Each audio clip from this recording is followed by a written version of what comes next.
The hottest best ball summer of all time is upon us. BBM 5 has been live for exactly 1 hour and 5 minutes right now, and we already got 2K entries. I'm buzzing right now looking through YouTube. I'm seeing live stream after live stream drafting what we know is God's game best ball around here. It's incredible, man, just to see the growth of this industry, to see the growth. So if anybody is here carving some time out of their day, hang with us, draft with us. We appreciate you so much. We know there's tons of stuff going on, and Yeah, man. Like you said, there's just streams everywhere and drafts everywhere, and it's like staggering how many how many entries are already in BBM. I mean, I know this happens like every year when BBM launches. I mean, the first day gets to like 2% full, but like it will never not like blow my mind.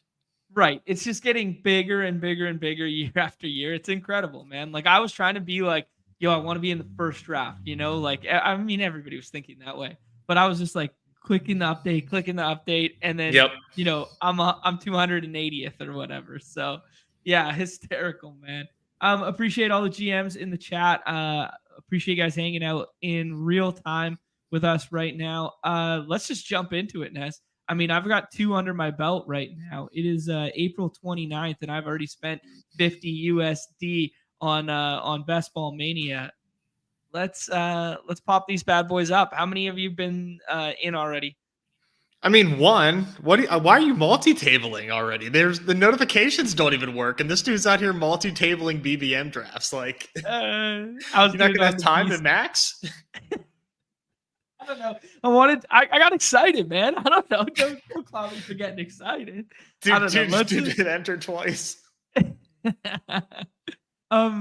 Let me bring this up real quick because I've seen a lot of people doing drafts right now. I haven't seen anybody walk through a board yet. Everybody's giving their takes from the draft, doing that sort of thing. We could do all that stuff on the fly while we're drafting here. I want to do revisionist history on the first BBM that I did here, and you could tell me how bad I am, or hopefully how smart I am. But let me pull this bad boy up here. Pull up the draft board. I found myself in the 3-hole there, Nez. I did a little bit of a Tua triple stack. People forget Malik Washington, a potential third wide receiver option for Tua now after the draft. So I did myself a Tua triple stack, as you could see here. Tua kind of like a, I don't know, hybridy 0 RB thingy where I used Mixon in the 5th round as kind of like a anchory thing. Went pretty heavy into the wide receiver stuff, 2 tight end build, and Danny Dimes as the second quarterback. So thin quarterback room, elite tight end with Trey McBride, and yeah. But just overall, just looking at the draft board, what you saw in rooms and stuff, Nez, what have you been seeing that you agree with, disagree with, immediate knee jerk reactions? I mean, like, I don't have any like strong takeaways at the moment. I think the strongest thing that I've noticed is like the Xavier Worthy price is going to be absolutely ridiculous, just absolutely absurd. And the resistance I think is going to hit at a point where I don't want to click. Yeah, that's fair. That is entirely fair. I mean, like, obviously, great prospect, fastest 40 speed ever. Everybody knows all this sort of stuff, but like, we have these classic Chiefs ideology from years past that it just hasn't come to fruition, with McCole Hardman pushing him up the board, Juju Smith-Schuster pushing him up the board, doing all this stuff. Not to lump Xavier Worthy into that, but this feels like the same sort of thing where we thrust him up 4 or 5 rounds because he's tethered to Mahomes, and then we all instantly regret, like, well, are we sure he was that much better a prospect than Xavier Legette, who was going 8 rounds later or whatever, Yeah. I mean, I obviously like totally understand what we're doing. It's just that's gonna be tough, man. That's gonna be tough. So I mean, I'm not even so sure. Like maybe there a lobby here and there will get some good CLV, but people are looking for him. You know, like Mhm. there's not going to be too many drafts where people get Xavier Worthy at pick 70 plus. Like that's just not happening. Right. Yeah. ADP was listed at 90 to start the contest. He goes at 66 in this draft, and I took him in the other draft here. Oh, congrats. I took him at 62. So he went ahead of Hollywood Brown in both drafts. Yeah, and I mean that's going to be the norm, Yeah. and He's fine. whether it's right or wrong, it doesn't matter. That's the price, and it will be the price. You know, and just wait until we get the Rashee Rice suspension too. I mean, that will take effects on the market as well. I mean, it'll be priced in, but Yeah. people will still maybe they'll double count it. Maybe not like true double counting, but it will be double counted once that suspension hits. So it's yeah, I like Hollywood, but Okay. Yeah, cool. Yeah, I can't blame you for that one. Some other ones I was noticing here, Nez, whether it's right or wrong. Zamir White was going about 20 picks ahead of ADP. Trey Benson was moving up a little bit there. Neil's alluding to this one in the chat. Or the Najee one seems palatable. He was falling in some rooms. There was also the Zeke one. I had Zeke queued up and got sniped on him. He might be the only dude in town right now, and he's still got an ADP in the 200s and went way back here somewhere. Um, probably went after Rico. oh, never mind. This was the one Willis pushed him up to 150, and Classic. this one here was the one where I had him queued up instead of Tank Bigsby at the back end, and he went at 199.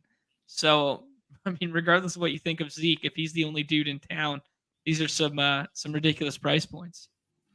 Well, he's not the only dude in town. I mean, Rico is still there, but Yeah, he shouldn't be going after Rico, and it'll flip. But right now, I think is that Zeke definitely stands out as somebody that is a good buy.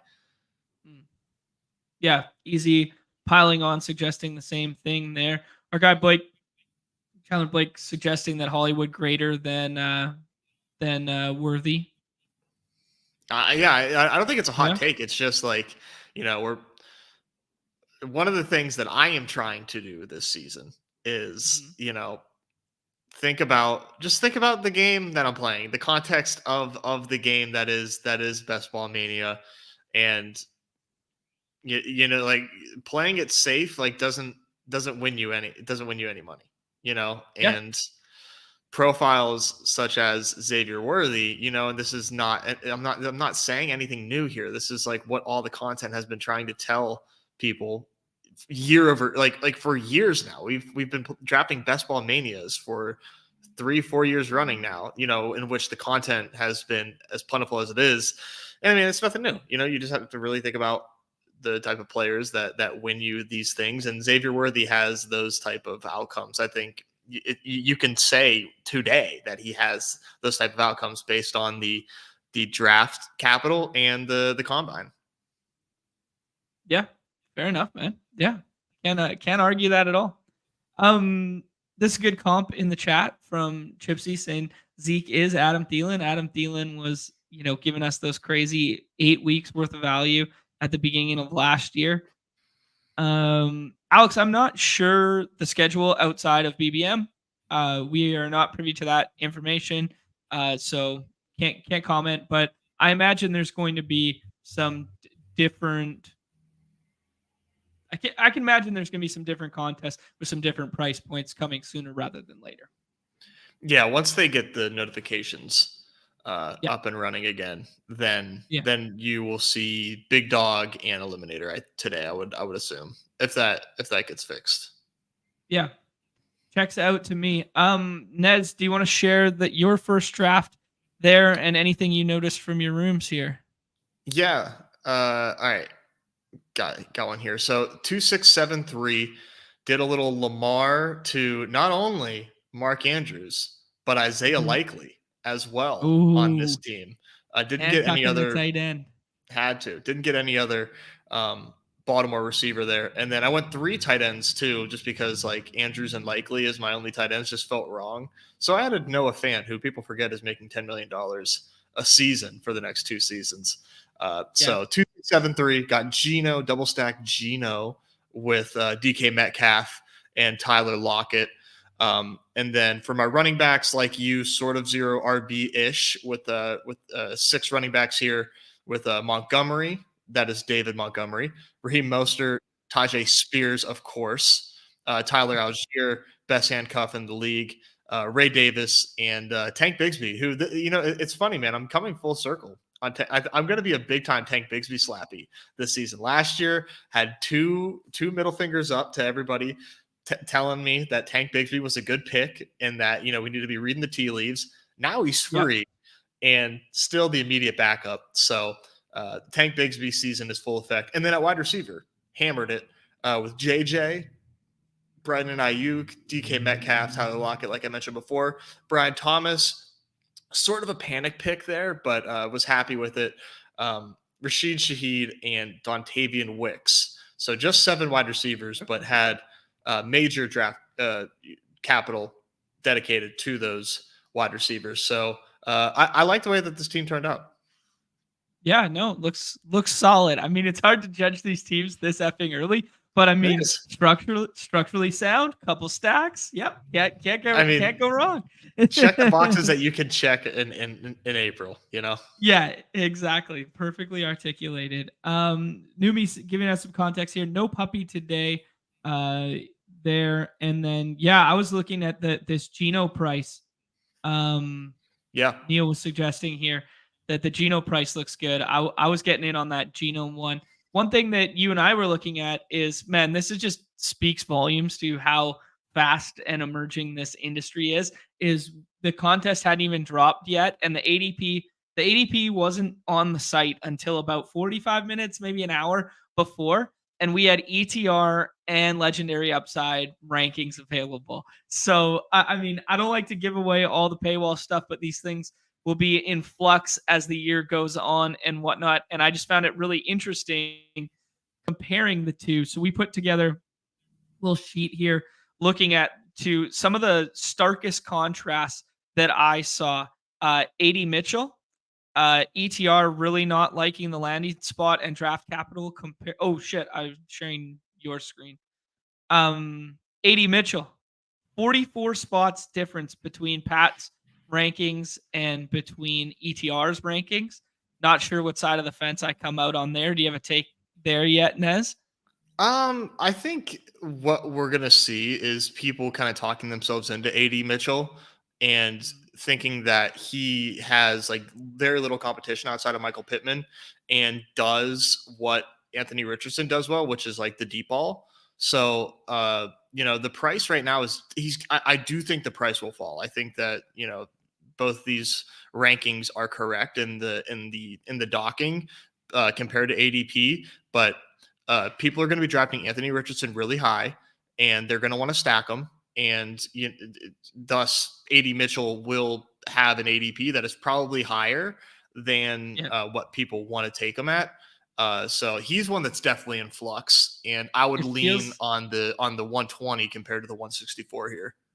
Okay, cool. Yeah. I mean, it does kind of feel Alec Pierce-esque to last year, where it's like if you were taking Richardson and you missed out on the Pittman fall, you pushed up Pierce a little bit, or you pushed up Josh Downs a little bit on the back end. I mean, lazy comp in terms of like players and stuff like that, but it just feels like, we'll be doing the same-ish exercise. One that I found that was really interesting from ETR is they have Mike Evans, not a huge contrast between everything, but they had Mike Evans at 17 compared to 28. So, I mean, that's a big difference in the first 3 rounds. That's 11 points of difference in their rankings there. But like, I was just caught off guard by like, whoa, we're doing the Mike Evans thing again with Baker. Yeah, I that price is tough for me, man. I feel like I'm never in on Mike Evans, and it always hurts. And I wasn't in on him like I should have been last year with the steep discount. And it's hard for me to be on him again when he's back and when he just slingshots right back up to where he was 2 years ago. where we have all. I mean, there's just so many exciting and ambiguous wide receivers in this range that I think ADP is going to, it's going to take a minute to become like rock solid. And even once it does, I think you can do whatever you want in those first two rounds for wide receiver.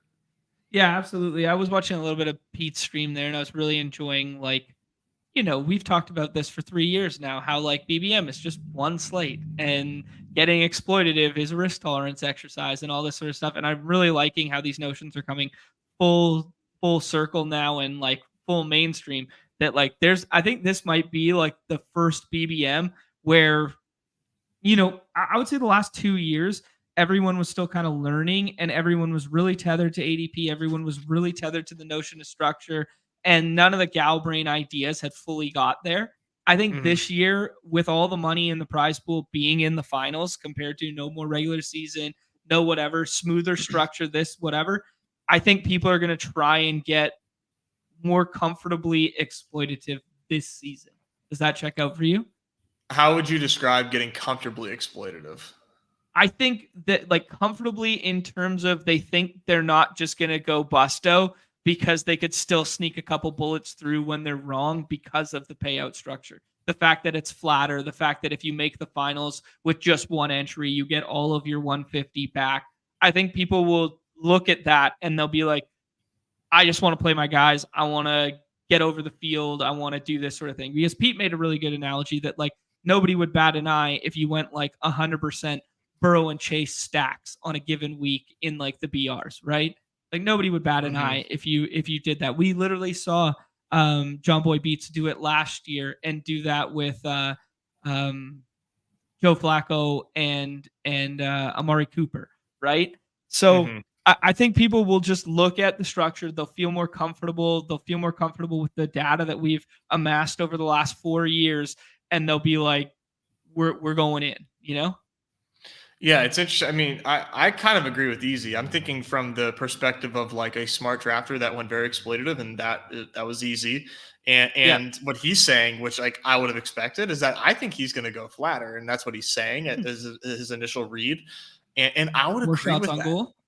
Yeah, just because like getting to the finals, I don't know the math, but like 500-person final, top 20. I believe make 100K. So you have at that point a 1 in 25 chance of winning 100K if you make the finals, something like that, like 1 in 30 chance. Like your chances of winning 100K if you make the finals is really good. So not to put the weight on week 16, but I think just putting the weight on how you build teams is like very, very, I think it makes a lot of sense. Are we week 16 bros now? Did you just turn us into week 16 bros? All we need is a chip and a chair. All we got to do is get there. Let me just do this quick damn math. So your chances, if you make the finals, this math you're doing right now was your dog bowl math, where it was like, like it's 200K to first, but if I come 10th with Josh Allen at quarterback here, this is the math you're doing right now. I took Justin Fields anyways. I know, but the pre-lead up math that we were doing, it sounds so similar. The fact you do have a 4% chance of winning 100K if you get a bullet. Yeah. So I'm just saying, like, just getting here is you don't have to be quite as perfect to be happy. Actually, while we're on like poker reference, shipping a chair, we're joking about that. But while we're on this right now, I had parallels to this BBM structure. I think it was very well received. I think the vast majority of people liked what they got from it. I was a fan of what we got from it. I really liked Rudman's description of it, that like better is better opposed to bigger being better, and keeping that like $15 million prize pool made a lot of sense, I think. And I really like, the flattening of the structure here. Yet they did what you suggested, doing away with the regular season. So a little bit of that randomness gets pushed to the side. this becomes more of like a game of skill, I guess. Like you can frame it that way because there's more optimization for the finals than there is for like the season long stuff.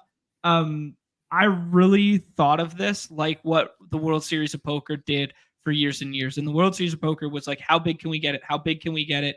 You know, what was the driving force? Well, it was 10 million to first, was 10 million to first. And then all of a sudden, they started focusing on, well, the final table is going to be really important to us. How do we make this a payout structure that everyone who makes the final table gets $1 million?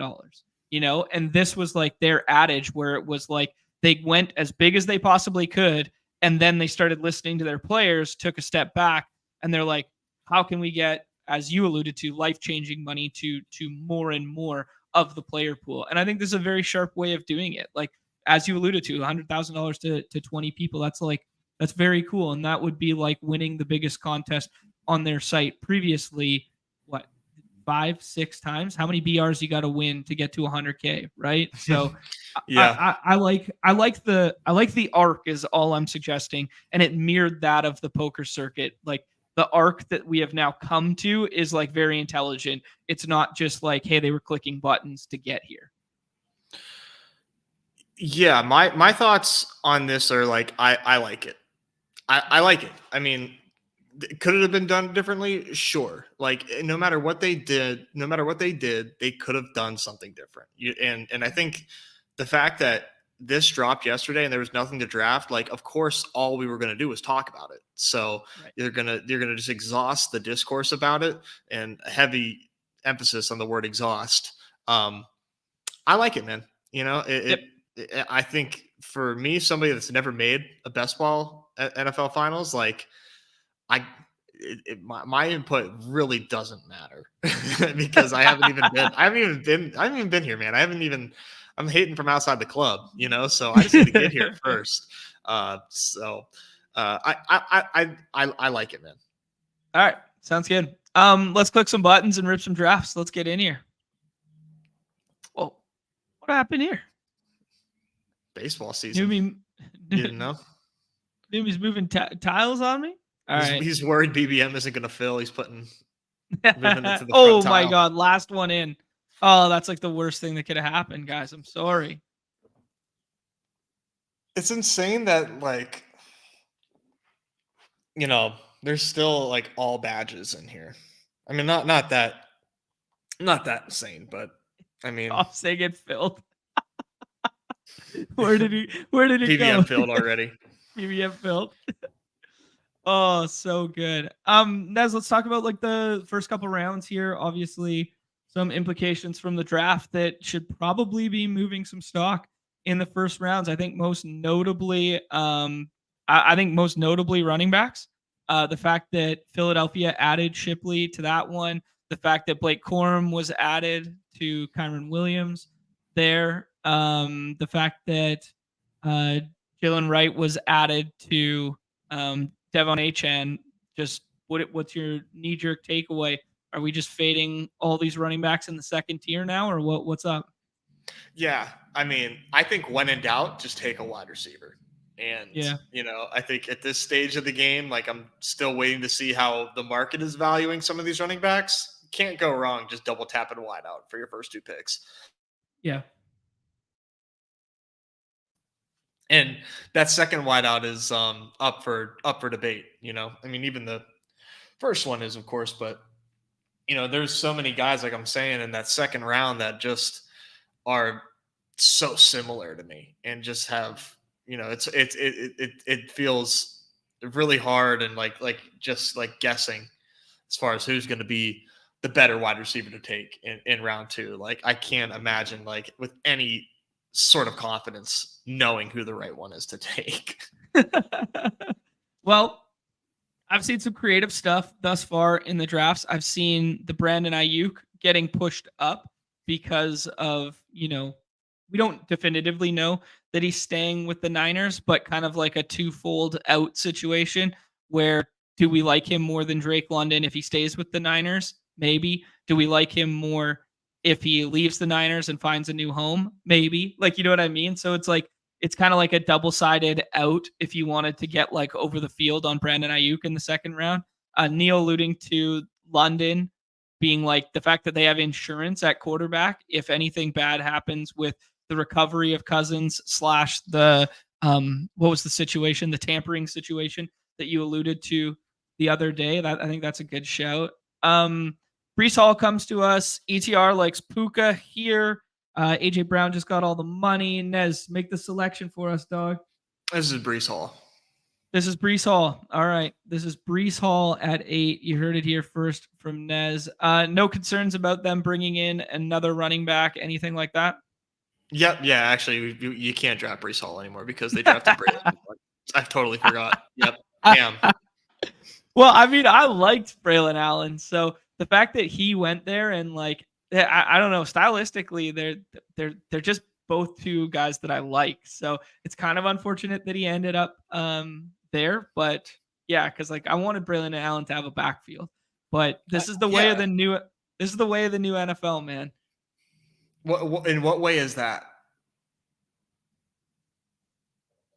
That every backfield is split, no matter what.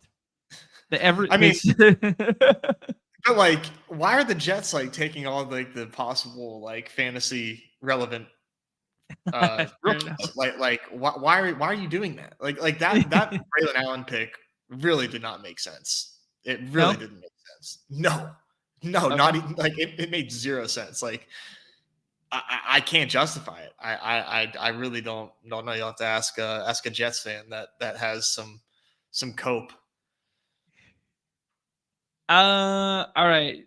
We're back up at 17 here. Man, Marvin Harrison's going to be in the first round before you know it. Like he's already up at that 13. Damn, Ayuk went there. I was kind of excited to take Ayuk. Who do you like here, Nez? We could have some real fun and take Saquon, but I like Debo. You like Debo more than Olave? Oh, yeah. Okay. I'm good with that. Yeah, I was kind of shocked by the ranking from both ETR and like we've talked about the Saquon one a decent amount because, you know, after the deal and stuff, we talked about, the tush push narrative and the whatever. But now them bringing in Shipley, like maybe filling some of those third downs and the pass catching role, there's a very stark difference between ETR's ranking and LegUp's. 17 points difference. The most stark difference between rankings until you get down to Aaron Jones at ADP 71. So this is the most polarizing one between ETR and between Kerrane. And Kerrane is on the side that Saquon should be going at 17, and ETR is on the side that he should be going at 34. Yeah. I mean, I think my take on that is like, if you are like really trying to like help someone out in Ball Mania and, you know, maybe they don't really know like what to do, then I'd be like, just draft a wide receiver because you're going to be dead if you don't. So like, let me help you out by burying Saquon in the ranks. So that way you have no choice but to draft a wide receiver. But somebody that is, you know, a more skilled drafter can afford to take a detour of Saquon at 17 and then make up for that capital loss, that wide receiver that you could have taken later on. Like, it's something that I've been saying for a while that, like, you know, you can draft in different ways. You know, if you're a good drafter, you can figure out how to make things work depending on who's available at the board. Now, I haven't made the finals, so maybe that doesn't include me, but I do think it's only been 4 slates, dog. And you didn't max those. You didn't even max those slates. How could you be expecting to make the finals? I was gonna write up a Nez Takes post, but like was having trouble getting drafts in, and BBM kind of like took all of my attention. So no one wants to hear thoughts on baseball today. So I didn't end up getting it live. But I was kind of writing about, you know, like you've always said, the number of slates that we've had. Like I've had downswings of more drafts. Like when you think about the days in which the downswing has happened, then there have been drafts like to overlay that with the best ball drafts that I've done. Right. Yes, exactly. Yeah. I mean, so my whole NFL season last year was a downswing. It was like a minus 8,500 or something like that. And I didn't max every single week, but I was getting $1,500 to $2,000 worth of action every single week. And we ended up, I think it was minus 8,500 last year in NFL. And some of that was chasing the dog bowl. Some of it was like other stuff, but it's like, I'm not discouraged at all. It was the 18 slates. That's 2 Yeah, weeks in MLB, like I know. it's literally 2 weeks in MLB with morning, afternoon, right? Yeah, playing MLB and NBA really kind of puts the variance into perspective for you. Exactly. Yeah, it'll be interesting to see what they do with Dog Bowl because like I know, well, I don't know. I think I'm very confident that they will have another Dog Bowl. And what I don't know is like how they will award the tickets to qualify there. Mm. But I know whatever they do, I'm going to chase it. So like, that's just so much of the bankroll is dedicated toward that. Okay, I'm taking the reins on this pick here, Nez, and I'm taking DK Metcalf. I think the Cool. Seattle passing game is underappreciated right now, and I do think Geno is underpriced. I'm in agreement with the chat here. And if they can use, DK, who's bigger, faster, stronger than Roma Doomsday, if they can use him in that style role from what I saw out of the Huskies, Geno plus DK stacks are in the business of cooking.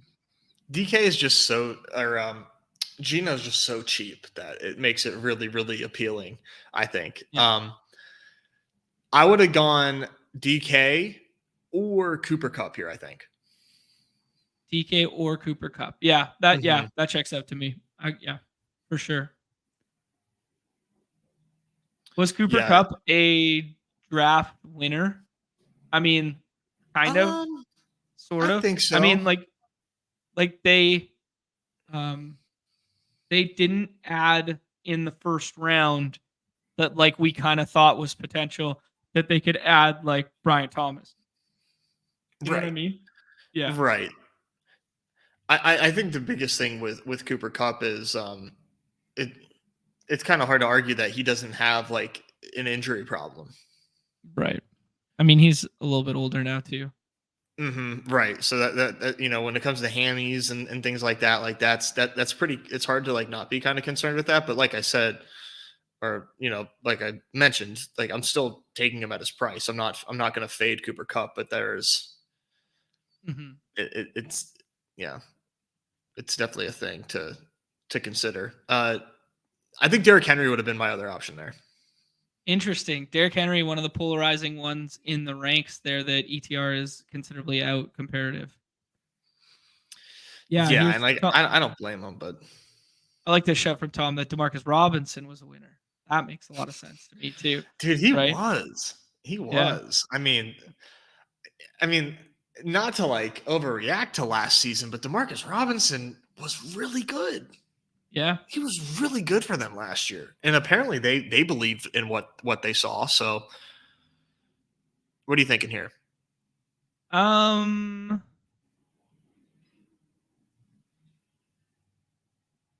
Keenan Allen, I think. Okay, I was going to say Kelsey. Okay, we can do elite tight end. Sure. Let's do it. Cheapest Kelsey price ever? Yeah. I mean, yeah, that's pretty close to cheapest Tank Dell price too. I got Tank Dell in the middle of the 4th round earlier. I mean, he was already coming back from the knee stuff, and I don't know, timeline seems to be on track or whatever, but then he gets shot this weekend.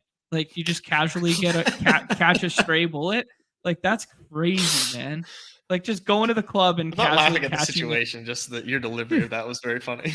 Just casually catching a stray at the club. Like, how insane is that just as a sentence? Like, I feel bad for the kid, man. I'm glad he's okay. Yeah. I do, unfortunately, like, I need to see the discharge report. Like, where was he shot? Like, how was he shot squarely? Was it a graze? Was there a fracture? That wants an autopsy and shit. He's alive. He's alive. It's not an autopsy. It's just I need to see an explanation of benefits and what kind of care was provided, and like because they haven't told us anything. Like we don't even know where he was shot. Yeah, minor wound. I don't know. Where's the best place a wide receiver could get shot and it not affect him that much? Like Grazing his cheek probably is in the ass. Grazing his cheek is ideal. Ass might affect his burst, build up those muscles again. Oh, the face is just scary. Face might make him reconsider and like want to change his path and do something. Pinky toe. There you go. go. No, stay away from the feet. Dustin keeps asking about daily MLB. Normally, on most days, we would be covering your ass there, buddy. We would be doing some rankings and stuff like that. But Monday, Wednesday, Friday on this channel, Monday, Wednesday, Friday on neztakes.com are 2 ones. And then our guy, Easy, EZ or Z, as some of you guys like to say, DFS.xyz. That's the home for some really solid rankings there. If you want to make sure you lose all your money yesterday chasing Mexico City, you just copy paste Easy's rankings, push the plane. It'll be a lot of fun.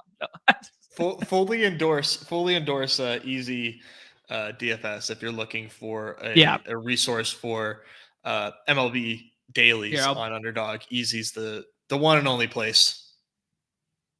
Well, I mean, you're kind of discrediting yourself and us, but it's a place.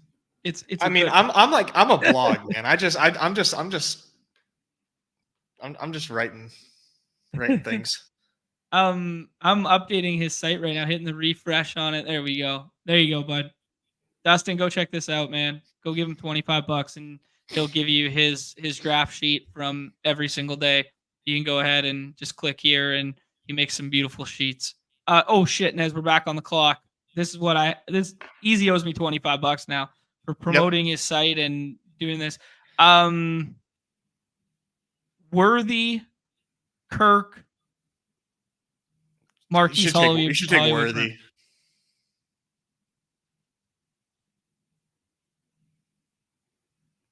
You don't need Mahomes to stack the Chiefs. Let's just make that clear. This offense is going to be stupid, and let's just get as much of it as we can.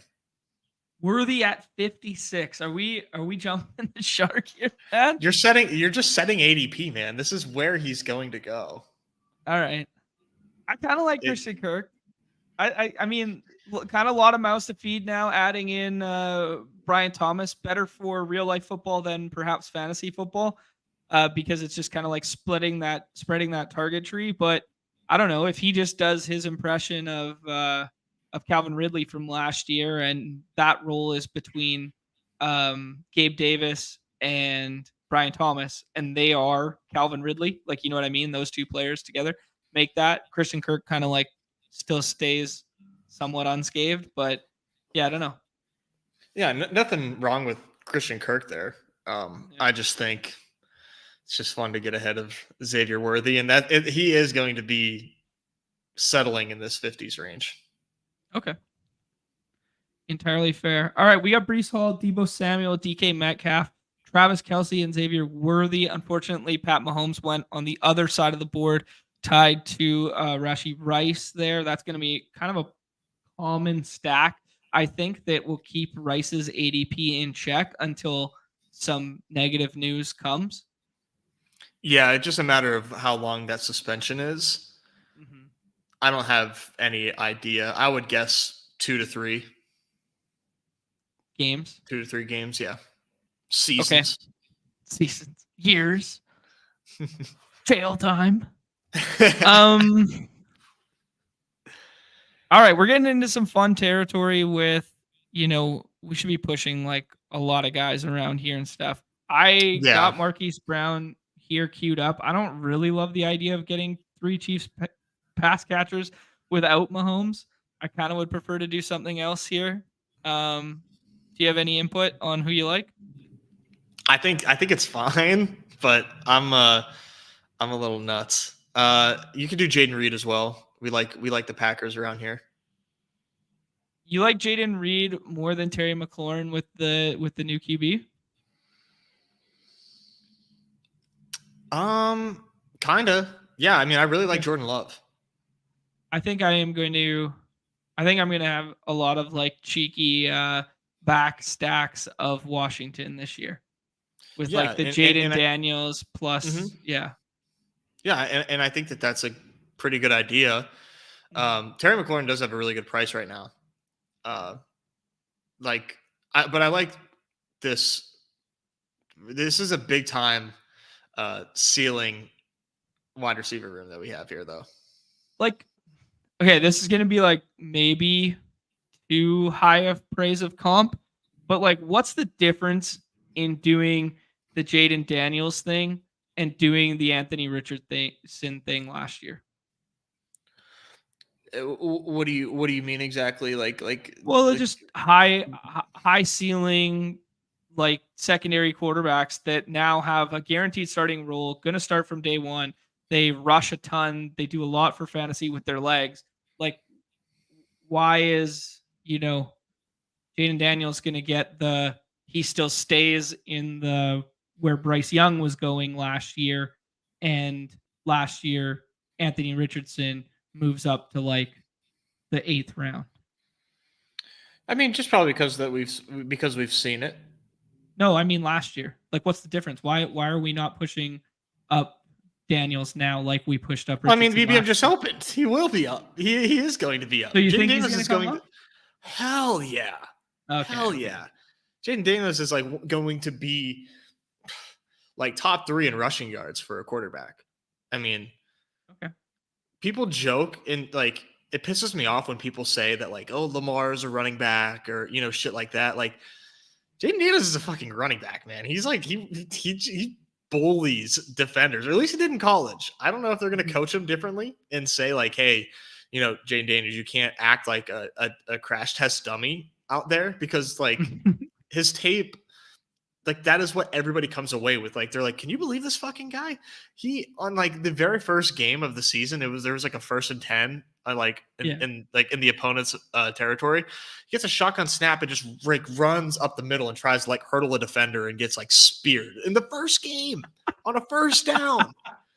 Like he's like, I think the fade thing that there is just to say like, does he play too reckless? Like, can he actually stay healthy playing in the FedEx Field or whatever the fuck they call it now, like that turf that's just so notoriously that's a dangerous. Good point. The turf monster there, yeah. Plus the way that he plays, like he almost has to play a little differently. Yeah, I think it'll be the size comp. It'll be the size comp because like you would much rather AR's, have AR's huge. Like that'll be the thing. The thing that holds the Jaden Daniels back is, yeah, sure, he had 1,100 yards last year and I think it was 10 rushing touchdowns. 1,100 yards and 10 rushing touchdowns on the ground, and it's like, oh yeah, but he's also 6'2", 6'3", something like that, 185, 190, like in that range, right? So it's like, yeah, whereas AR is a unit, right? Yeah, man, he's massive, and he still got hurt. Yeah. Here's a decent shout that, AR is going to a more established system, but like we got excited last year about Washington before the season, or certain people in the community did. Like you and I were kind of off the Sam Howell train, but we were kind of like buying in. Mm-hmm. Yeah. Yeah, I don't know if like much better. I don't know about much better, but yeah. No, the Commanders are always like, they're always going to scare us because it's like, do these guys ever really know what they're doing? Yeah, even I mean, with like Jaden Daniels pick, I'm like, do they know what they're doing? People have been scarred. People have been scarred so many times. Oh shit, we're back on the clock. Oh no, we gotta stop talking. We've got tight end locked up. We got Tony Redacted for the bid equity. Ramondre. He's gonna rise. If he doesn't rise, then he's going to be my most owned player. Wow, interesting. Okay, talk me through it. You like the addition of wide receiver? Like they added Polk, they added obviously added May, they added Polk, they added, who else was the other wide receiver that they added? Troy Franklin. Troy Franklin's a Bronco. Oh no, not Franklin. I know they added somebody else though, and I can't think of Javon Baker. Javon Baker. Oh yeah, Baker. Yeah. Mm-hmm. And only added Antonio Gibson, who hasn't, who isn't anybody that we need to be fearful of. Right. Like based on everything that we've seen from him in Washington, like, yeah, we like him, but he's not going to take Ramondre Stevenson's job. Mm-hmm. Yeah, that's fair, man. I I like where you're coming at from that one now that I think about it. Okay, so Ramondre, Antonio Gibson, Kev Harris, Michael Hasty, Keyshawn Vaughn. That feels pretty safe. Yeah, I'll take Ramondre there. I like it. The other thing I was going to say about the Daniels one while we were on it is that people feel like they've been burned by Cliff in the past. Like before, it was like we could get excited about like Eric Bieniemy and be like, yeah, here we go, like Washington, yeah. And now it's like, oh, fuck, horizontal raid. Cliff is there. How's he going to ruin this kid? Yeah, I didn't even think about that. Yeah, might keep his price tag down a little bit. Where's his ADP just to start? 126. 126, and that's QB. It doesn't say what QB rank is, huh? But probably have to do that on mobile. Yeah, he should rise. Okay, do we want to go the running back route here? Do we want to do the Jordan Love stacked with Jaden Reed? I would prefer Jordan Love. Okay. Because we can add an additional piece there if we wanted to. Okay. And I am fully in belief that he's a good quarterback. Okay. While we're on that, we were really excited about the Josh Jacobs and pushing him up into the third round and blah, blah, blah. And now they go add Marshawn Lloyd there. What do you think? I'm not like worried about the Marshawn Lloyd thing, but no way. No, they signed. They gave Josh Jacobs a lot of money. You know, these rookie running backs really, unless you are generational, like just like don't make a lot of noise. I think the one thing I think the fairest criticism about Josh Jacobs in Green Bay is like they didn't use Aaron Jones like a bell cow. I don't think that's necessarily fair to like paint Josh Jacobs in that light, but I mean, there is something to be said about the way coaches handled a really talented running back in the past. That's fair. Yeah. So that's the only thing that I can say. But like, Josh Jacobs is still one of my favorite running backs in the in these drafts. It's just you can say something negative about like every running back. You know what I mean? Like it's not hard to be a hater on the running back position. Yeah, that's fair. Just alluding to your point there, 4 years, 48 million to 12.5 signing bonus, 12.5 guaranteed. Cheap base salary for the next 2 years, but they do have a potential out after this year if things don't work out, which is, for what it's worth. I don't know. But I do agree in what you're saying there. It's like obviously two very different body types, two very different types of running back in Jacobs and Aaron Jones. And it does kind of just feel like they went out and got Josh Jacobs to do a hybrid of what Jones and AJ Dillon were doing. Like they want like an all-in-one package like that. And now they're like, let's take a swing at like an electric guy who also has a good body type, like ideal kind of like football playing frame to be like the next guy behind him, but a more high variance guy than a change of pace right now guy. Yeah, I think he has the potential to be a zero for like more often than not on your team. Yeah, that's fair. And it's a fair shout. I mean, they did re-sign AJ Dillon and they love him for whatever it's worth. And I don't know what that means for fantasy purposes. Like he's just going to vulture a touchdown or two here and there, or if he could be like one of those super tilting handcuffs late in the season. But outside of that, I mean, it's just another potential roadblock for Lloyd, despite the fantasy community being kind of like in on him. That's true. His contract is so minimal. I'm just buying the Packers. Yeah, that's fair, man. I would be shocked if like we saw big time Jordan Love regression this season. Like I'm sure we'll see some of it. Like, you know, he just has that type of play style that things can easily go awry for him, but he just looks so damn good. Yeah, that is entirely fair. Let's start talking about some of these other guys that are pushing up in this territory here. Jonathan Brooks, not the ideal landing spot, I don't think, but it's nice to at least see Carolina adding weapons, you know, like they went out of their way to add Sanders at tight end. They added Brooks at the running back position, and then they traded up for Xavier Legette at the end of the first round there. So, I mean, are you getting excited about your Bryce Young that you're kind of telling everybody he's not that bad? Like, should we be happy to click Jonathan Brooks' name? Obviously, not as happy as if he had turned into a Cowboy, like all of us kind of wanted in the second round there. I'm not like rushing to the podium, but I don't think his competition is that good. But there is competition regardless. I know you wanted your boy there. My boy Zach Moss unscathed in the draft, dude. Zach Moss and Chase Brown, low-key underpriced right now. Big dubs there. Big time dubs. It's just like, which one do you take? Yeah, I don't know. I think I like Zach Moss still. Zach Moss played really well last year. Yeah, he did. Is Chase Brown still on the board? Yeah, he is.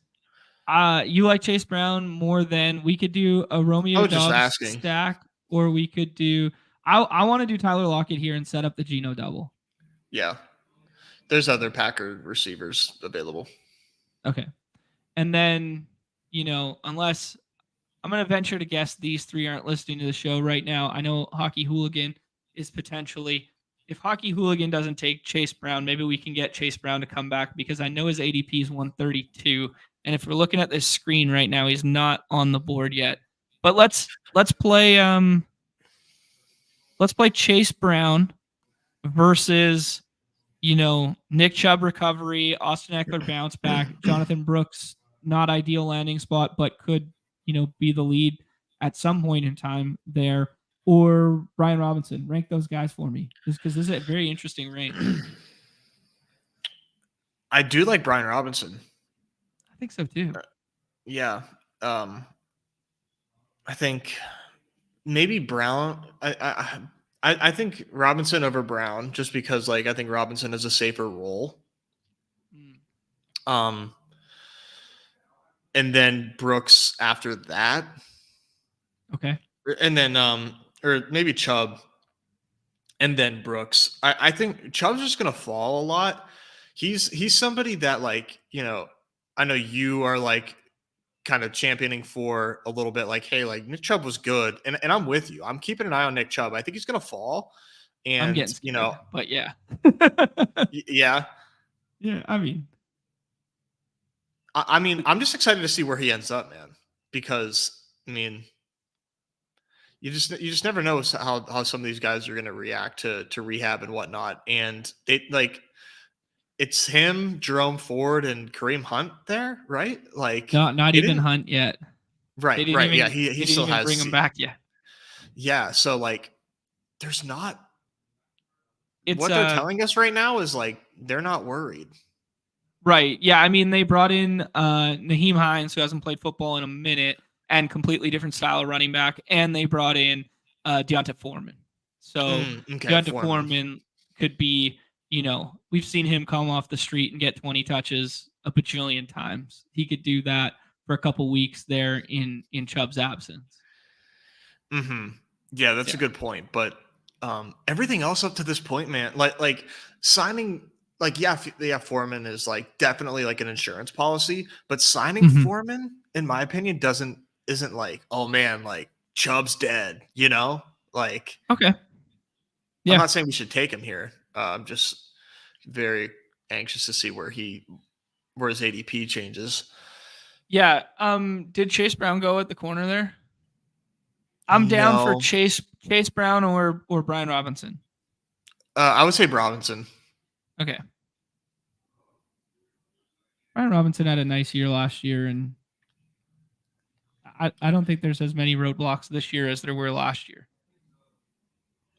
Yeah, I would agree with that.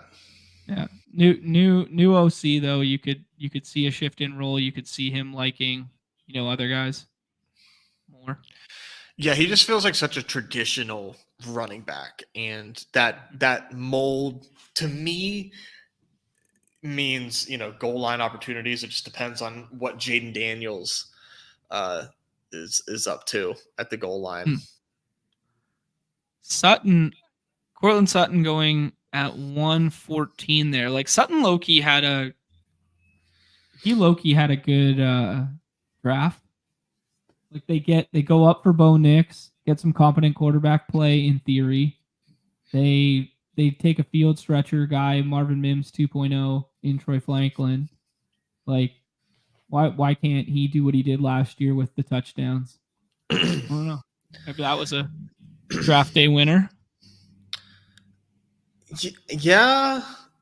I mean, I just don't really know how much I want of the Denver Broncos, but I guess, things could have been worse.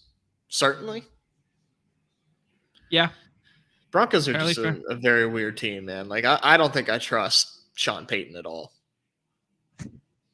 That's fair. I mean, it's crazy how that narrative has shifted over the last couple of years comparative to, what we once thought of Sean Payton. Right. Yeah, I don't know that I've seen enough to know that he knows. Like spending the capital that they did on Mims and then like handcuffing him to the bench, just like very confusing. And that seems very early for Mike Gesicki, no? Yeah, I got him in the last round in my first draft. So, yep. Our guy, man. We just drafted him in the 5th round there. A little bit of certainty tied to his name. It feels like he's going to naturally rise as this season goes, as this draft window goes on, eh? Definitely. I think yeah. I just kind of see what the Chiefs have done to their offense, and it just kind of makes everything more appealing there, in my opinion. Mm-hmm. Yeah, Isaiah Pacheco, we didn't even mention him because he went a little bit ahead of ADP. Feels like a bit of a winner as well. I mean, I don't think we're saying anything that anyone doesn't already know in that, but just the fact that they didn't spend any capital on a running back kind of makes you feel that they like him enough to carry on. Yeah. Yeah, he seems like a winner for sure. Where's his ADP? I think it was 55 or 56. I'll pull it up here. Like, I still don't know how much I'm going to be drafting him. Interesting. Okay. He went at 43 there.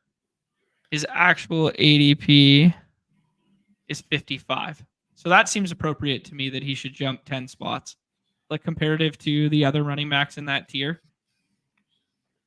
Like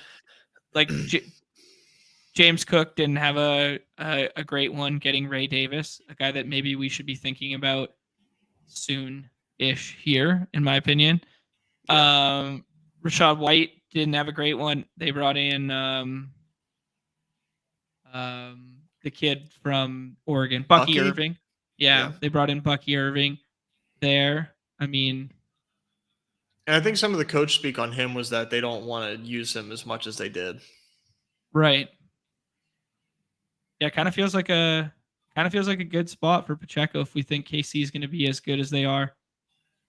We saw it in the postseason contests there where, he just banged in touchdowns.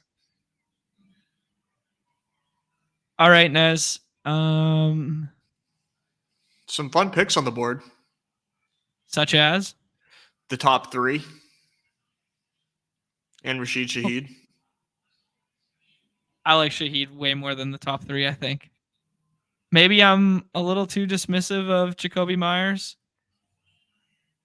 But I think Shaheed was a low-key draft winner too, was he not? I think you could say that. Saints depth chart at wide receiver. They brought in Bub Means. That was the only guy. Shout out to Pete's video there. Equinemius St. Brown was a signing, and Cedric Wilson was a signing. So they have A.T. Perry, Chris Olave, and Rashid Shaheed. Big time winner. Yeah, that sounds like a winner to me. Yeah, he'll be eventually. Those guys will all converge. It seems like.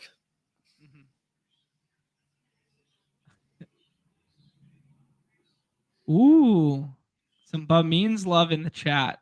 Must be a Pitt fan. I like this. Pitt legend, Bub Means. Pitt legend, Bub Means. Yeah, what's up, Nick? What's going on? Yeah, dude, such an electric intro.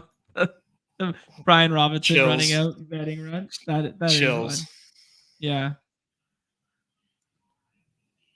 Ooh, spicy take here. Shaheed will be a winner when Radler takes over at quarterback.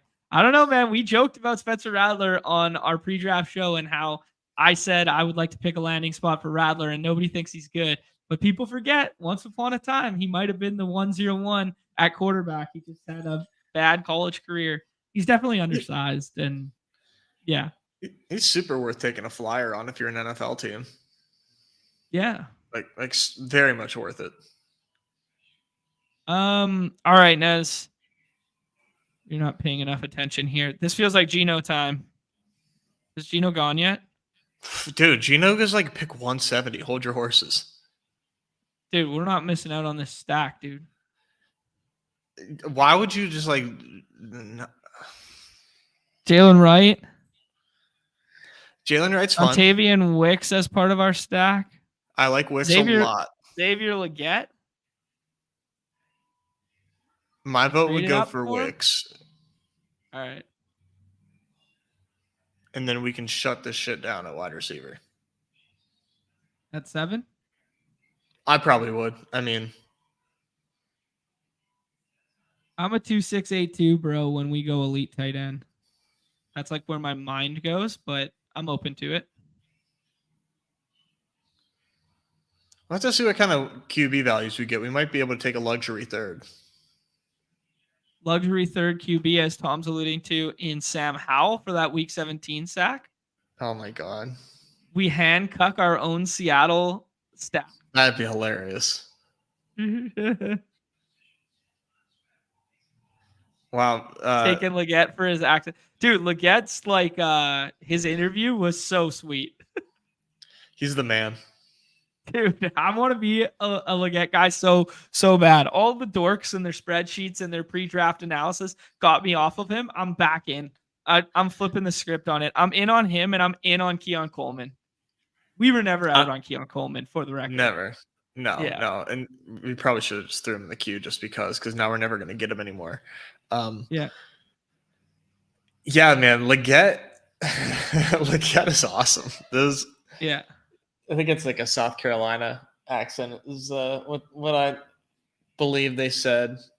I'm not too not an expert on my Southern accents, but man, oh man, that is you don't get a wide receiver sounding like that. You know, that sounds more like a linebacker or a D lineman. So I'm all in on Legette. But yeah, those comps to Jonathan Mingo were just a little too spot on. Yeah, that's fair. The Jalen Wright goes there at 142. I think people want to get excited about another fast running back in that system. Do we think all the Miami running backs are going to go overpriced this year? Definitely not Raheem Mostert. No, you don't think so? No, I don't think anybody will ever value him where he should be. He had 18 touchdowns last year. Yeah, I think he had more than 18, didn't he? He set the record for the team. 18 rushing at least. 18 rushing. Wow. Yeah. He went at 76 there. HN went at not that far off, round 221 overall. So that was in line with ADP there. And then Wright goes at like 140-ish. This was, I guess it's like a more electric Jeff Wilson pick with a higher ceiling. Like at this price Raheem point. Mostert? No, taking Wright at this price point. I guess you could call it that. He seems like he's like, yeah, I just that's a tough one. I mean, he clearly fits the mold of like what the Dolphins have been doing, and they do seem to be a pretty straightforward team as far as like their intentions go. So Ricky Pearsall goes there. Man, you can do some fun little because did Drake May already go? No, Drake May is still here. You can do some fun little New England back stacks right now. Like we did some lazy like Mac Jones to Hunter Henry last year, but outside of Ramondre, basically the whole New England, pass catching group is down here. in my mind, I was thinking Zeke. uh, what do you I'm think? okay with it. I mean, we got to make a Okay. pick, and I think he's fine, and hopefully he's there. Yeah.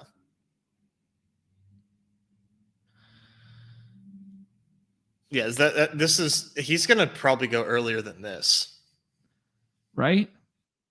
I mean, like 150 doesn't sound insane for a guy who has, Jerry coming out and openly saying like, yeah, he could still be a horse in this league and shit like this. Just delusional. But like, if he even does what he did with the Patriots last year in like a better offense here, like I think he's a smash at his ADP right now. Oh yeah, his current ADP is like ridiculous, but obviously, I mean, you gotta let things adjust. Mm-hmm. 150 there was a good pick. Let's see here. I was looking for Ray Davis. Yeah, I was trying. He was another guy I was looking for right there. He's like 183 right now. He feels like he should rise. This one feels he feels like a good spot here, but I think we got to take Gino with the next one.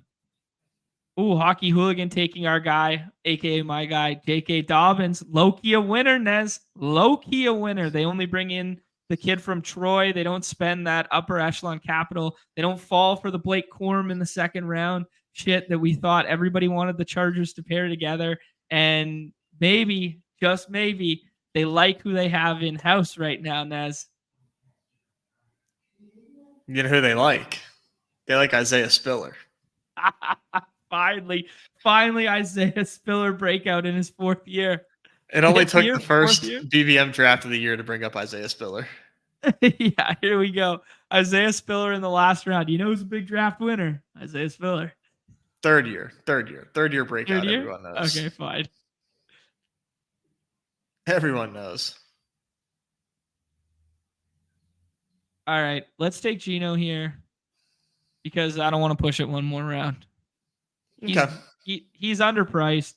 I know there's other quarterbacks in front, but we've set up a double stack for him. This team's built around him. Let's just do it. ADP doesn't mean shit. Very curious to see Aaron Rodgers ADP after today because my first draft I took Gino over Aaron Rodgers as well at like pick 170. Yeah, I agree with it. I took Aaron Rodgers in my first draft because I set up the Garrett Wilson, Mike Will thing because I do think Mike Will is low-key underpriced right now. Yeah, that's a tough one for me because like I don't want him, but but the price is probably like fine. Yeah. The other one I would throw in there is Conklin. Like Conklin low-key feels like a winner. Everybody had penciled in the Jets taking Brock Bowers at 10 there. He doesn't go there. Conklin feels like a winner. That was shocking. Yeah, it was a little bit, huh? I mean, I just don't know what the Jets are they're just moving so weird. So yeah, I mean, it's hard. Yeah, you can't argue otherwise that Conklin isn't a victor in the draft, you know?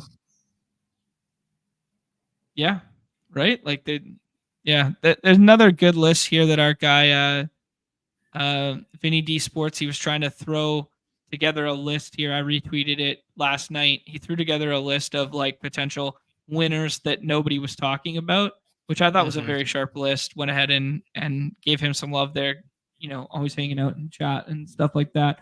But like I think this was a pretty good one. The Ferguson shout was pretty good because everybody had kind of penciled in like AD Mitchell to the Cowboys and stuff like that. Just like one less potential target to feed there.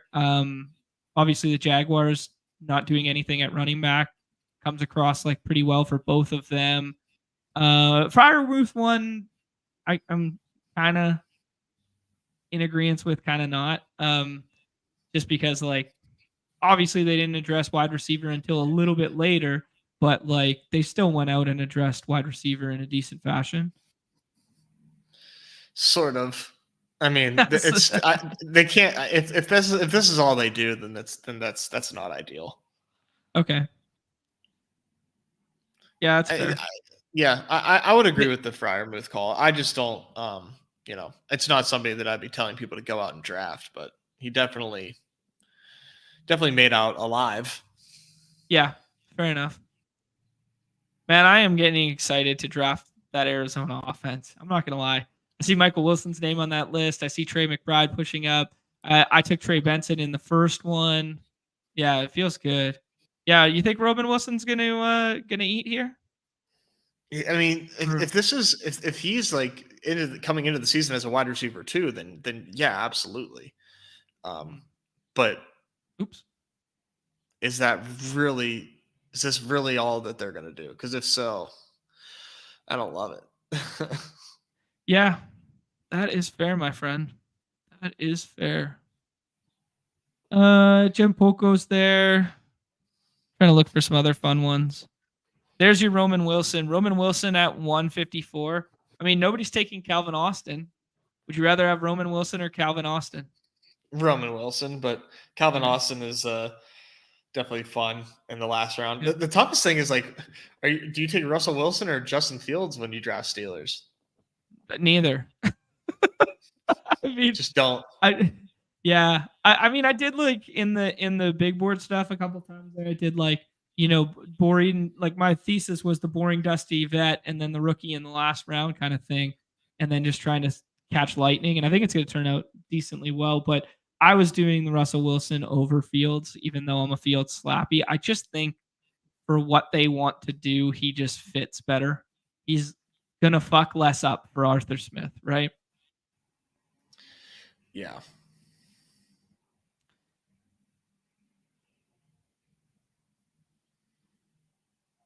I got 2, maybe 3 picks for you here.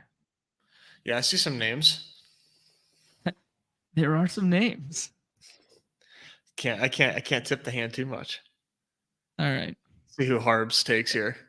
Yeah, Harbs might be watching. Malachi. Okay, goes with okay. Little Jets wide receiver. I think we got to go running back here, and I think I would like to go either Bucky Irving or Ray Davis. Yeah, I think I'm Ray Davis. Okay, I like it, man. Why not? Only 2 rushing touchdowns for James Cook last season. Yeah, not a lot. I mean, I think James Cook serves a purpose in this offense, but being a top 50 pick right now by ADP seems wrong. Mm-hmm. And yeah, Ray Davis seems fun to bet on. Now, obviously, the floor is non-existent potentially, but yeah, we've done this before with a Buffalo running back who comes in with some late capital and then turns into absolutely nothing when they have guys in front of them. I'm thinking Zach Moss. I'm looking at you, Zach Moss, and a guy that community kind of liked, and then I think they took him in the 5th or 6th round, and then just falls flat on his face because they don't use him, kind of deal. But let's leave the light on for Ray Davis here. Why not? I think we're Ray Davis. Sense. We're Ray Davis guys because he wears a shirt and collar in his picture. Yeah, that's the thesis. That is the thesis. I love the full suit. Good stand-up young man like that. I mean, when it comes to your last 4 picks, yeah, don't matter. I mean, it is tough though because Pete used the analogy on his show today about Zach Evans last year, and we were in on Zach. Well, you were definitely in on Zach Evans last year. We were taking more directionally accurate in my life. Yeah, right. And it was you look at these back-ended drafts and you have to balance the fact of getting zeros. We have to balance taking zeros in these early BBMs versus shooting the moon for super ceilings, right? Yep. I mean, it's the game we play. I think I know who we should take here, but we'll see. All right. I wish Johnny Wilson had a better landing spot in terms of fantasy usage. Me too.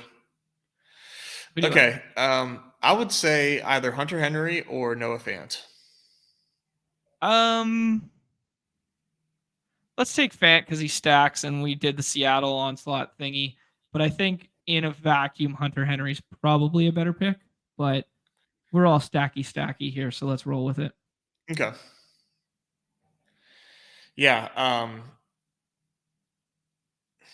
Hunter Henry, man. You want to talk about winners in the draft? I mean, Seems like a winner. He's like I can't name another New England tight end on the roster.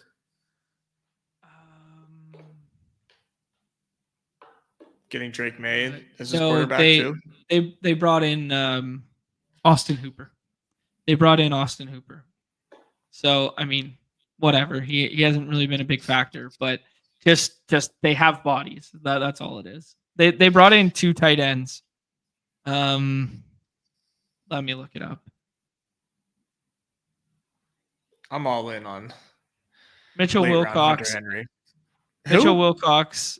Mitchell Wilcox and Austin Hooper.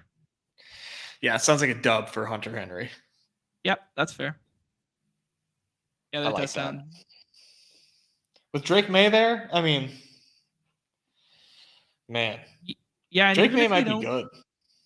Yeah, and even if they don't go the Drake May starting right away move, like Jacoby Brissett is serviceable, and we've seen it. Oh, they drafted tight end too. They drafted Bell. Yeah. Jaheim Bell. Yeah. 7th round pick, 231st overall from Florida State. Yeah, that sounds decent. That sounds decent for Henry. Yeah. Oh man, Isaiah Likely goes there. The kid from Troy, Vidal, goes up there, moves up to that's a good 187. One. That was a sneaky that's sneaky. One. Yep. Damn, that's good. See some Luke McCaffrey love too. Yeah, I mean, if you're just buying bloodlines, why not? You know? Like the nepotism game seems to be a solid way to go. He like, why not, right? Yeah, because people hate Jahan Dawson, so take the new kid that they just drafted instead. Yeah, Jahan Dotson, they showed him on the big board at the Washington game yesterday versus the Rangers.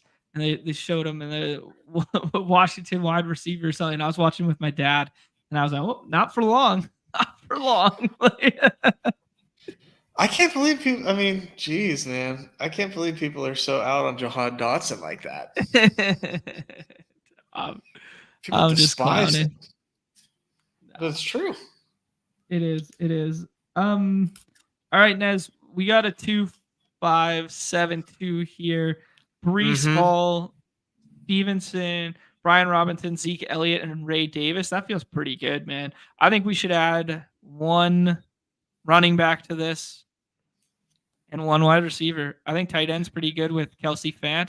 Maybe you could add a 3rd tight end if you, I don't know, maybe like Tucker Kraft or something with Jordan Love. I suppose you could. I would probably do what I think I would make this 2-6-8-2, like you said, though. Okay. Dude run fast and be behind McCaffrey, or handcuff the Jet stuff with young talent. If I'm choosing between those two, Isaac. Okay.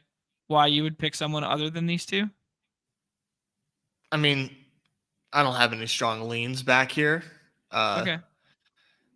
But I think Garendo, to me, feels like the RB2 in San Francisco where he was picked. I mean, we talked about it we talked about it on the landing spot show there, that like whoever ends up going to San Francisco, like Jordan Mason and Elijah Mitchell have shown a propensity to not stay healthy, right? And yeah, it just feels good. Dude, is Alexander Madison low-key a winner? Like, I know everybody wants to push up Zamir White. Like, they brought in Alexander Madison. Like, I'm not saying it's wrong to not push up Zamir White, but Alexander Madison in the same vein should be a winner as well then. Forgetting about the Lube Master. Yeah, it's fair. I don't know. I mean, there's just a few things going against Alexander Madison, but Like the fact that he can't catch a football. Right. And the team isn't good. Yeah. I think Foreman should be getting drafted. I know we want to push up all these rookies and have some fun. Foreman looks like a name that should be getting drafted down here. Yeah, I would bet that, depending on the Chubb news, that you start to see Foreman in the 17th, 18th round. Okay. Demarcus Robinson, we declared a winner as an 8th wide receiver here, or did you write? I don't know. After we take Breece Hall in the first round, I think we need an 8th wide receiver instead of another running back. Okay. I like Demarcus Robinson. I will take any other name suggestions. No, man. I think Demarcus Robinson's a pretty good pick there. Okay. Yeah, our guy. He ended the season so strong. It was nuts. Yeah, he did.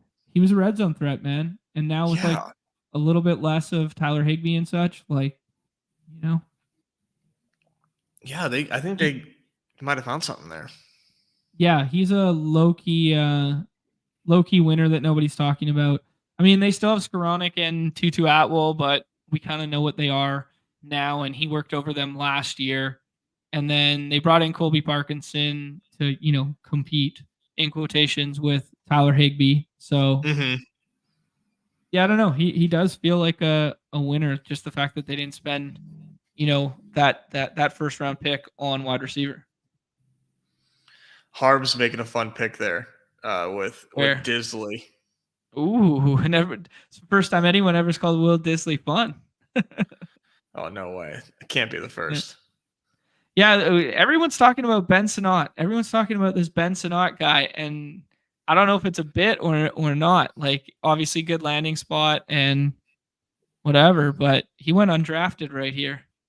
People were taking. I don't know what happened, but like, people were taking him early up today. Mm-hmm. Yeah, I mean, or at least there were reports of him being taken early. Yeah, I don't know. Was that a miss by us to not just like tack him on as a 3rd tight end? Is this guy going to be a big deal, Nez? Nah, I don't know. And when you got Kelsey and Fant, I don't think it's necessary. Fair enough. 6'4", 250 with day 2 capital at pick 53. That might be a dude who should be getting some more love in these drafts, huh? Yeah, well, as far as like the Commanders go, definitely the tight end 1, I think, right? It's either him or Zach Ertz. Cole Turner. We liked Cole Turner. He's a guy. Yeah, that's fair. I like Cole Turner. Yeah. Yeah. Definitely like someone to keep an eye on. Sinnott for sure. It was just like a meme early on in the first couple of drafts. Right? Like for some reason people were actually taking him high, apparently. Right. Yeah. The other one, that's a good one in the chat there. Suggesting by GA to take where'd it go? There you go. Take Theo Johnson. Oh, I clicked it. There we go. To take Theo Johnson, Giants tight end. The Waller retiring good Canadian kid from the Peg. Did Waller confirm retire, or is that just a rumor? I think it's just rumor right now, but I think it's pretty close. I don't know. Yeah, I mean, there's definitely a lot of FUD. That's for sure. Oh, we're going tight ends behind Zach Ertz breakout narrative. Goddard and McBride. Oh, wow. Wow. In terms of cheeky stacks that are emerging before my eyes, there is the Washington one's cheap right now on the back end. Giant stuff is really cheap with Danny Dimes on the back end and Theo Johnson and whatever there. The Geno one's underpriced that we just did. Anyone else jumping out to you that you can think of? No, I think you kind of hit on it. I do think the Patriots are going to be one that you hear more and more. Mm-hmm. Oh yeah, Patriots. We talked about it in the draft there that only Ramondre Stevenson goes up and Drake May is all the way down at 180 whatever. you could do like May, Demario Douglas, and Polk or Franklin. I keep Yeah, doing the like Franklin thing, not Franklin, Baker. I keep doing the yeah. Franklin to the Patriots in my mind because I did it in our stupid mock draft because I was like, he's gonna fall and everyone thinks he sucks, and it happened. But no, Yeah, I would bet that you start to hear them talked about as far as just like an easy backstack option if you just need to stack somebody. Yeah, cool. makes sense. All right, Nez, the flagship contest is here. BBM 5. Our first one is in the books there. I lost it. I will write that down as BadgeBros first one. The inaugural. Yeah. Look at There we you, go. 3 drafts down, man. You're gonna max this by July. Dude, the boys are joking in the chat that they didn't think I could get there. Are you kidding me? I'm gonna be a maxi. I'm gonna get that cacti this year, Yeah. cactus this year. I'm gonna put it right on that stump behind me, and you guys are gonna have to stare at it. The haters are gonna have to stare at that cactus for the entire year. There you go. As we went 2-6-8-2 here. Jordan Love, Geno Smith, 2 of our quote unquote our guys early thus far. Brees Hall at 8, Ramondre Stevenson, Brian Robinson, Zeke Elliott, Ray Davis, Isaac. How do you say his last name? Garendo? I don't know if it's a soft G. Garendo? Yeah, whatever. He's big and he ran fast as fuck, and now he plays for San Francisco. And then we did Debo, DK Metcalf. We're setting Xavier Worthy's ADP at 56. Maybe a little rich, but that's probably where it's going to end up. Maybe we should be trying to buy it at like 70 now and then pump the brakes. But we're setting the tone out here because those are the guys we are. Jaden Reed, Tyler Lockett, Rashid Shaheed, a low-key winner on draft day. Dontavian Wicks for the stack. Demarcus Robinson, another low-key winner on draft day. And then Kelsey and Fant. This, honestly, feels kind of nice for not knowing bye weeks, not knowing schedule, and just knowing a couple landing spots. What's good, baby? You like this? Oh yeah, this is good, man. I think this is a really good start. I'm a fan. I'm a fan. We got the stacks, good, good construction. Hard not to feel good about this team for being day one. Yeah, no, I feel you, man. I feel you. In the chat asking if AD Mitchell went, 100% he went. 100% he went, but where did he go?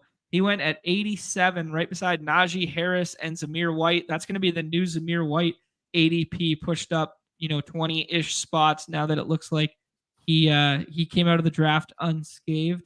So yeah, interesting stuff there. Yes, Neumy, the haters, man, the haters. I already got 3 down the hatch, baby. The haters.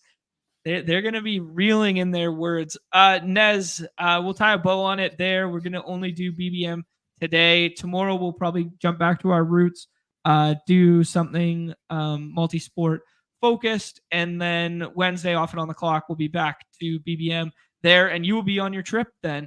So, yep. Yeah. Yeah, so you guys are going to have to carry the load without me. And, if I only went chalk in those QB ranks and with the QB mock draft, I would have had a nice little mock draft there. But unfortunately, well, we'll be sure to make sure. We'll be sure to make sure you get 0 fucking praise for that on Wednesday when we revisit the mock draft. I mean, Pete just blew us out of the water. It wasn't even close. Yeah, he's been studying this stuff all year. Ask him to name 3 baseball players and a basketball player. Then we'll fucking talk. There we go. Nez, before we jump out of here, do you have any take on tonight's baseball slate and or tonight's NBA that you got to get off your chest?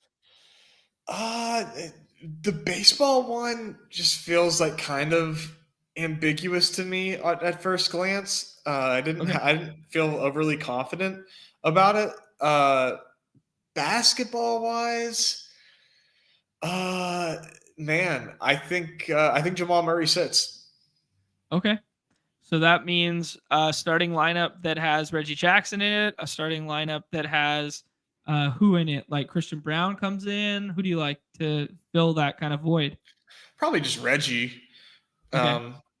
And then maybe a little bit of bump to MPJ and Aaron Gordon. But Yeah. we'll see, man. I mean, he grabbed that calf in the middle of the game. They labeled it a strain. They Mhm. can win without him. And he has an injury history. So all that to me makes me think that they don't play him tonight. But I could be wrong.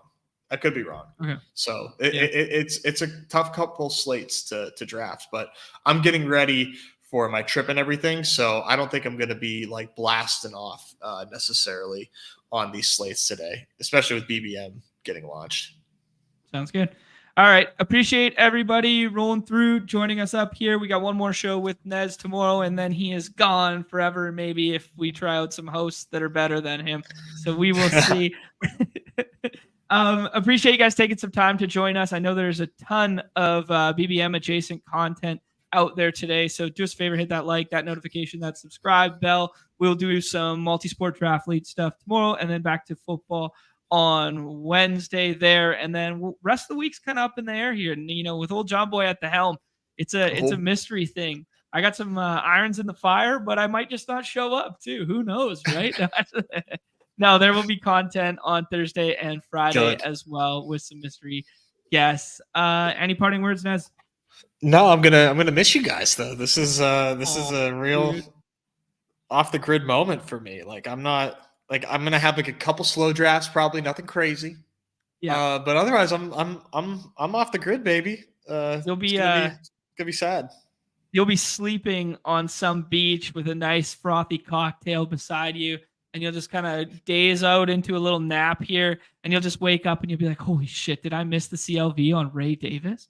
What is going on here? You'll be like, did Nick Senzel homer twice today? Oh my God, did I miss out? Did I miss out on Henry Davis Day? Oh no. Like yeah. If I miss one of my guys going off, I'm gonna be so upset. I promise. I promise it will affect me. Couple equals 10. Love to see it. All right, guys. I appreciate everybody hanging out. We will catch you guys tomorrow. Everybody's favorite time of the show. The end. Peace.